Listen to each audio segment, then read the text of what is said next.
in the East African region. Then we had them reaching the quarters in 1988, that is of the CAF Cup.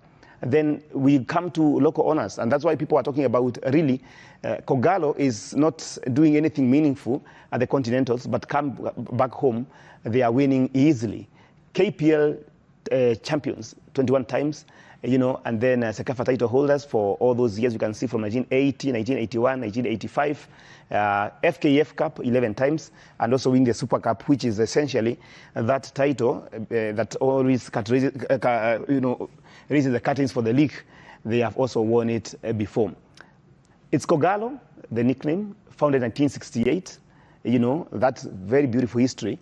You know, when the late Joseph Thomas Mboya, led the leaders to come and agree that what was two factions then needed to be one, a strong club, and among other names, Luanda Magere and the rest, then they settled on Gor Mahia. And that's where we are from 1968. Today, the president of the club is Ambrose Dixon Rachier, you know, and the head coach for today is Leonardo Niva. Beg your pardon for that, Niva. And really, the question is how then Kogalo can be able to move from just being a shell at the Continentals and becoming a force like it was in the yesteryears. Swila.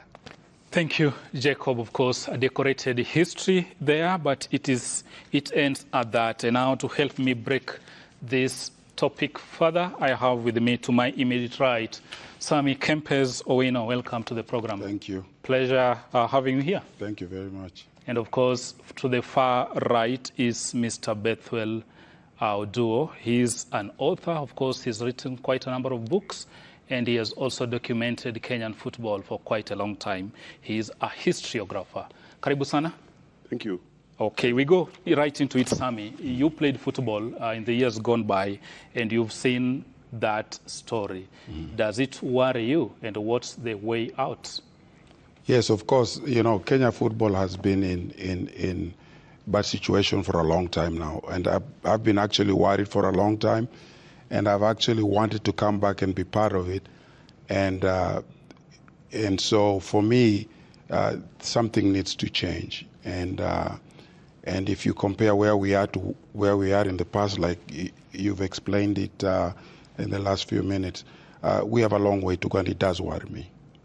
Yeah. Beth, tell us, you covered some of these matches. You've written a lot about Kenyan football. What really ails us? I think what ails us is more of not being able to take advantage of the equity that this club now has, because having been formed over 50 years ago, it has gained its own equity value or brand value. It's a brand. Gor Mahia is a brand. And I think the leaders have not been able to balance how to take advantage of that value to move the club forward. I think that's where the problem is. They have not put in a business sense in their thinking. Talking of business sense, how should we do it? Because everybody is saying soccer is $1 million industry or a $1 billion industry. Rightfully so. We see what happens in the West, what happens in North Africa, the Arabic world, and also down south in South Africa. How do we progress? I think it's a question of not being able to see what's happening in the world. We are not moving with the world. We're not moving with the times, because you cannot be sitting on an opportunity like what Gor Mahia has and not taking advantage to see that the world has moved into commercialization of everything, including talent. Now, if our neighbors are doing it, if the country has moved forward so that we can convert any talent into commercial value, then it becomes a problem. And that is where we are. What was started in 1968 as a welfare association should now morph into something better. At least more than half a century after that, we have not seen the value in that. Now, what should be done is to, if I may say straight away, to convert the club into a company that can make money, because money is the bottom line. That is what is lacking. Without money, so many things cannot be done 56 years down the road. So we get away from communal ownership into a private limited company? Exactly. Sammy, I'll come to you, and the question is, and you're going to tell us, you want to be the FKF president in a country where football is not doing very, very well. Somebody or the viewer would ask, why has it taken you this long? The reason is because, everything is about timing and where you are in your personal life. And so I was in the U.S. and I was involved with my academy and the other businesses I was doing. And so on a personal level, I didn't think I was ready to get involved. When I did think I was ready, I got to a point where, I initially wanted to be involved as the coach of the youth team, under 17 youth team, spoke to Nick Mwendowa through Ghost Mule, and he suggested that under 20 was a better option for me because of the issues of cheating in CAF games. And I made a proposal to the federation, and that, I don't know what happened to that. That was the end of it. This was about 2 years ago. And so I made the proposal. That was my initial interest because I wanted to give back to football because of what football has given back to me.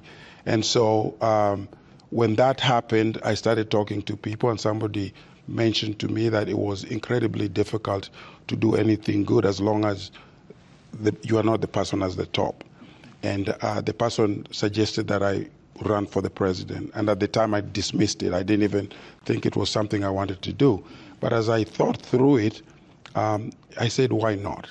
Because I looked at what I could bring to the table and the issues that the federation, the Kenya football was having.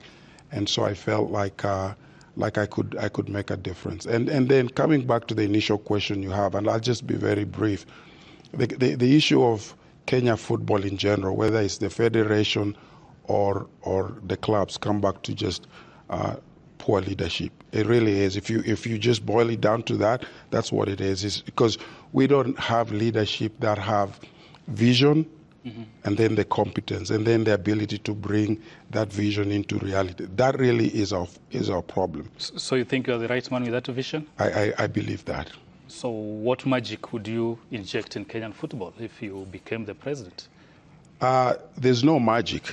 There's no magic in anything you do. For me, I think that, if you look at the football of Kenya, we have issues that we have are administrative issues. We have issues of corruption, for example. And then there is no vision for football in this country. What I mean by vision is that you don't have an holistic approach to solving our problems. We can look at our football in terms of, how do you build, how do you get to a point where your football is at the top? And there's a whole lot of issues that need to be addressed, but it boils down to the administrative lack of vision, lack of competent people in the administration, lack of structures that will enable us to have, to tap into different parts of the country. We talked about our leagues, for example, Premier League, NSL. I met the NSL members the other day, and clearly there's no vision for each of those leagues that we have. And I do have a plan for all of that. Before we get into that plan, Beth, you've been around for quite some time. And I don't buy the argument that we lack talent, because we've seen how we did in the 70s and 80s. We've seen some of our players, through individual brilliance and effort, make it big in Europe. Probably, what kind of systems do we need to put in place, most at the grassroots, to ensure this seamless talent growth, nurturing, and of course, they break even? It's not magic, like Sammy has said. It's obvious that we need academies. We need to get these boys when they're still young. And if you look at leadership, let me go back to leadership. It's like a broken record, but I have to go back there. If you look at our leadership, we have people who want ready-made situations. And if you may choose to tick the boxes, I'm not here to pitch for Kempes, but he played football. If you are to tick the boxes. MFC, if I'm not wrong. Yeah, if you are to tick the boxes. I remember before you went out to the US with Lule. You people had just been suspended, if I'm not wrong, for one reason or another, something to do with allowances. And Just hold on, I'll come back to you. Probably, Sammy, I want to ask you, you've been in the US, in Texas, if I'm not wrong, and you have a thriving academy there, doing very, very well. Why haven't you replicated this in Kenya? The reason, again, like I say, it's everybody has stages in their life where, where they need to do something. For me, where I was in my life in terms of my family, my grandchildren and all that, it was difficult for me to do something similar here. If you want to start anything in Kenya, what I've learned is you have to actually be there. It's very difficult to start something from far.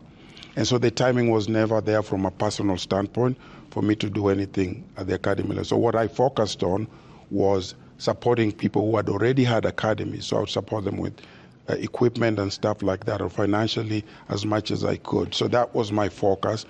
So it's always about timing in life. So I feel like this is the right time for me. This is the right time. Yeah. And of course, the elephant in the room is we had FKF SGM, and they rubber stamped the electoral code. And that electoral code tells you, Sammy, you can't run. Sammy, you are not qualified according to the electoral code. And I think 2 weeks ago or so, you had a briefing in Nairobi, and you said you were in court, the International Court of Arbitration for Sport. Why are you in court, and what do you aim to achieve by that? Yeah, so first things is that we know the issues of the federation. We know the issues that they have when it comes to, their corruption in the election side of things. Just to clear one thing, I am qualified to run even under the FKF electoral code. So let's just get that clear. Actually, the issue they're saying is citizenship. And you hold dual, if I'm not wrong, can correct me on that. They're saying whoever is running this needs to be a Kenyan citizen. Of course, you're a Kenyan citizen by birth, but you also hold the American citizenship. I don't think there's anywhere in the electoral code that addresses the issue of dual citizenship. It addresses citizenship, not dual citizenship. I am a bona fide citizen of Kenya. I was born in Nairobi and Ziwani. I played for the Harambee Stars. Honestly, I feel I'm more qualified than any person who's currently running. So just to be clear, I am qualified based on the current electoral code. The reason I've gone to CAS has nothing to do. I think people sometimes think that every time you go, that's because you can't qualify to run, or you're trying to do something for yourself. The truth of the matter is, I am concerned about Kenyan football and where we're going and the issues that we're going to have to face beyond this election. If we follow the path that we are currently going through the FKF, we're going to have a couple of problems. Number one, it's not going to be a free, fair and credible election. We know that. Because we know the electoral board right now, it does not have the credibility, and I don't think there's going to be impartiality. Actually, that board will be officially unveiled today, I think an hour from now.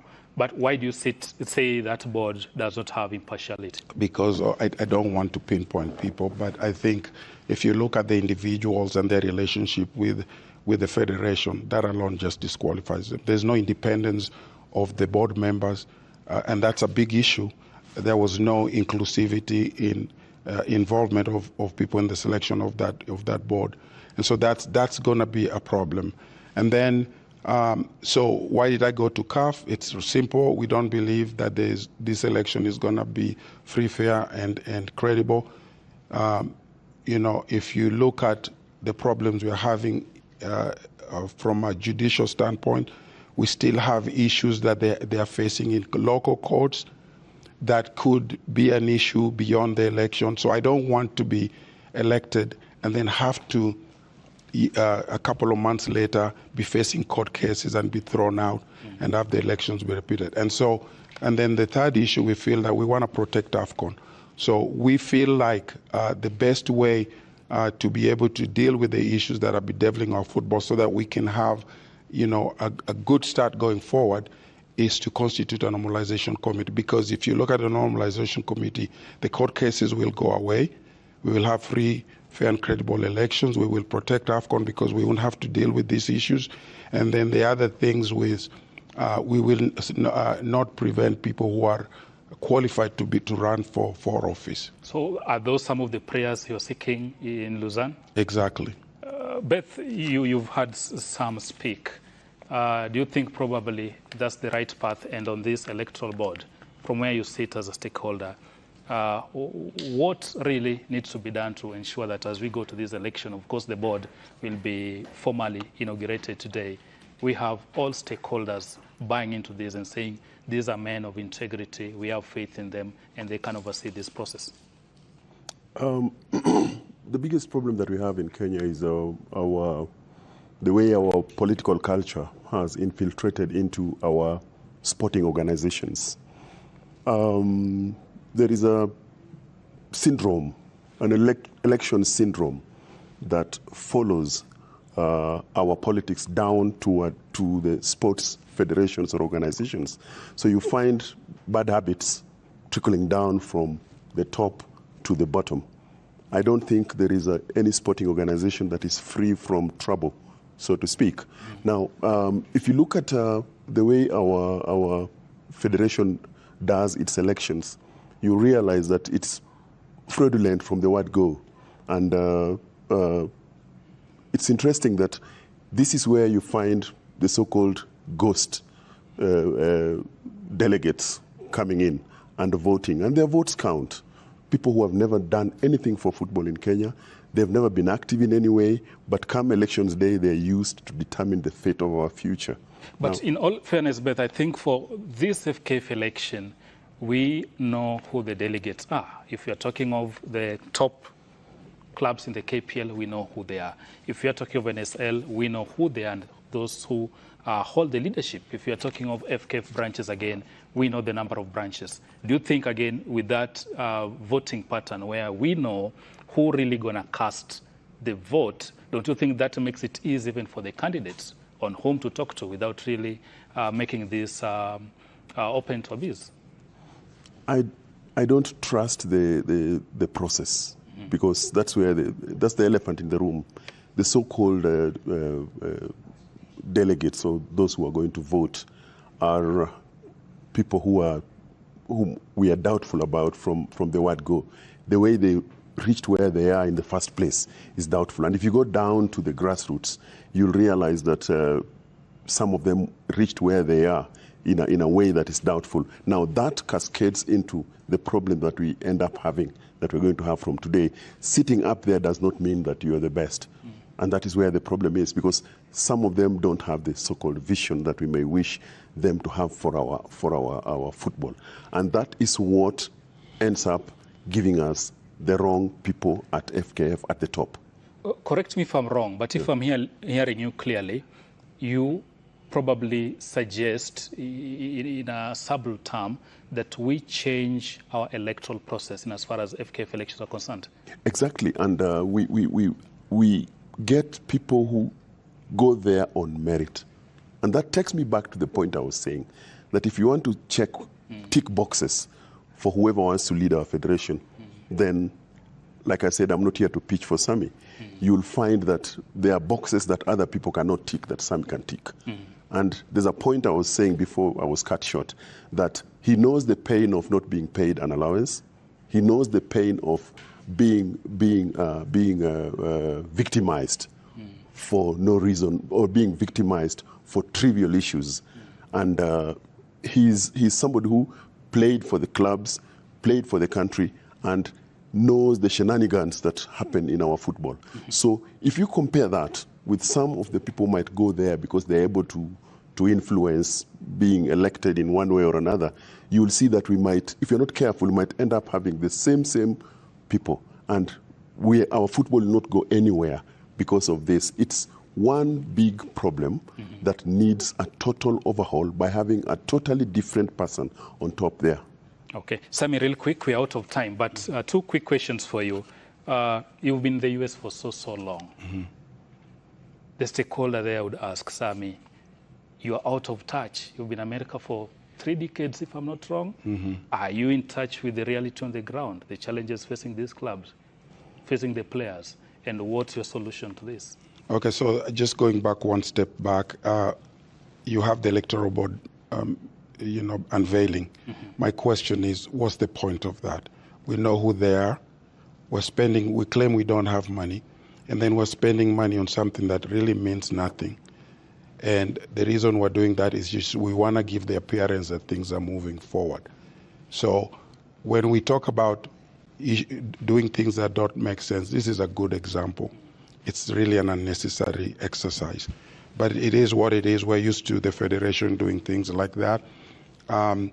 In terms of me being away for a long time, what I would ask people is that, in the past, we've had problems of football for a long time now. Those people who have been in office have not done a good job, clearly. There have been people who have been here for a long time, and they have done a very poor job. I think when people bring issues like that, to me, I feel they're irrelevant. If anything, I feel that being out of the country gives me an advantage because I'm able to, number one, look at things from a different perspective. And then number two, I bring an experience from outside that to bear in this country. So, rather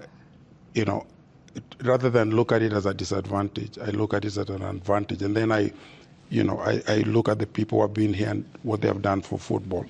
And also, for me, I just think that if you look at everything that I have in terms of my experience over there, there's no doubt, like Bethwell says, my having played football, what I've done as far as running a very successful academy, being in an area where football is very big in the United States, and having participated in building football there in every aspect of the game, clearly I am qualified. I'm the best qualified. Finally, Sammy, what happens if this board does not clear you to run?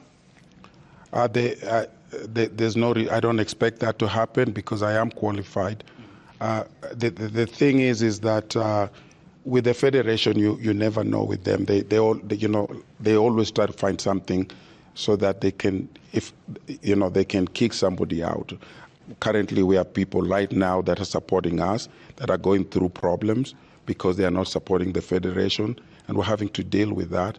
So I don't rule anything out with this federation, but of course, if they try to stop me from running, we have legal recourse that we will take. But I'm convinced that we have a good case in CAS that may succeed, and but it could take time. Litigation takes quite a lot of time. No, CAS moves very fast. I think if they can get this thing going, it'll move a lot fast. Beth, 10 seconds, we are out of time. Closing sentiments, probably? Yeah, if we're not careful, then we're still going to go back to where we were many years ago when Sammy went to the US in 1982. From that time to now, nothing has changed in terms of the leadership that we have in football. It's the same people, lack of vision, no non-commercialization of our football, no sponsorship, or diminished completely. So if you're not careful with the elections that are forthcoming, then we are going to go back to where we were 50 years ago. So that is what I'm saying, that we must have new leadership, new vision, new way of looking at our football, and a football that will make us competitive the way we are supposed to be and the way our neighbors are now. That is Bethwell Oduor, of course, a historiographer. He's written widely on Kenyan football. He's an author. You can get some of his books. And of course, ex-international Sammy Kempes Owino. He is from the US and he's saying, I'm a Kenyan by birth. I want to be the man to change Kenyan football. Gentlemen, I thank you for making time. We wish you well, Sammy. Thank you for having us. Of course, we'll stay top on that story even as FKF unveils the electoral board today. Sporty Monday takes a brief commercial break, but when we return, we go full blast to the EPL and the Bundesliga, where the Gunners robbed. Stay tuned.